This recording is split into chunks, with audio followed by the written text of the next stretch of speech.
DOJ's announcement of the foiled Iranian terror plot on the Saudi Arabian ambassador to the U.S.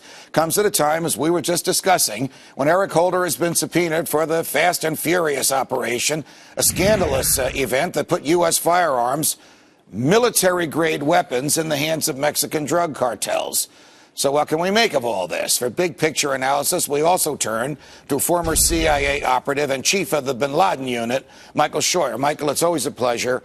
Welcome back to Freedom Watch. Thank you, Judge. Why do you think the Attorney General is hyping this so-called threat from Iran? Why do you think it was announced when it was announced? And does any of this make sense to you? Well, I think, first of all, Ms. Miller's description of the operation is correct. It's like a Marx Brothers movie, but without the Marx Brothers, just some dummies they recruit from the street. I think one thing we need to keep in mind is that the performance of the FBI and DOJ in the area of terrorism has been pretty pathetic over the past couple years.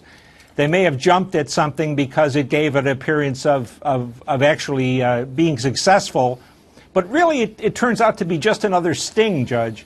This is another counterterrorism operation at the end of the day that lured somebody into running it, apparently. All right, this is basically a claim by the federal government that it protected us from harm that was never really there and never really threatening us to begin with. But well, yet it has that added twist, Michael, of involving the government of Iran. So let me ask you this: who would want to create the impression that we need to engage in military activity, which a lot of the neocons demanded before the ink was even dry on this criminal complaint, against Iran?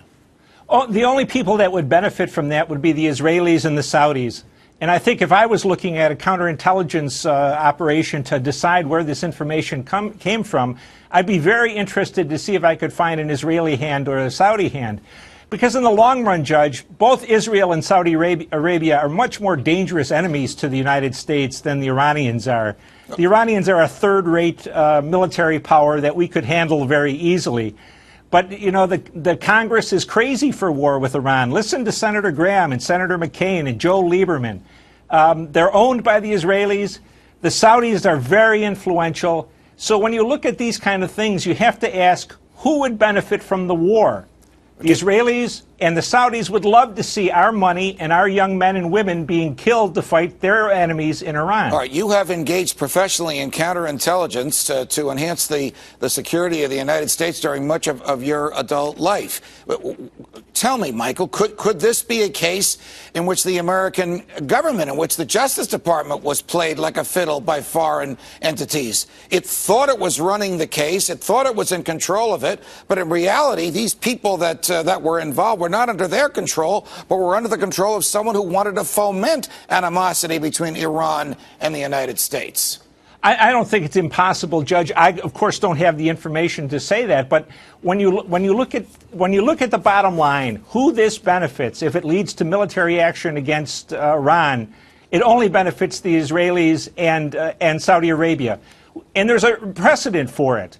We've already fought 2 wars against Iraq in favor of Israeli interests and Saudi interests. So we're always being pushed to get our people killed for their interests. So I think it could happen another time. Why not? Got it. Michael Scheuer, it's a pleasure, no matter how gloomy these things are that we talk about. Thanks for joining us. Thank you, Judge.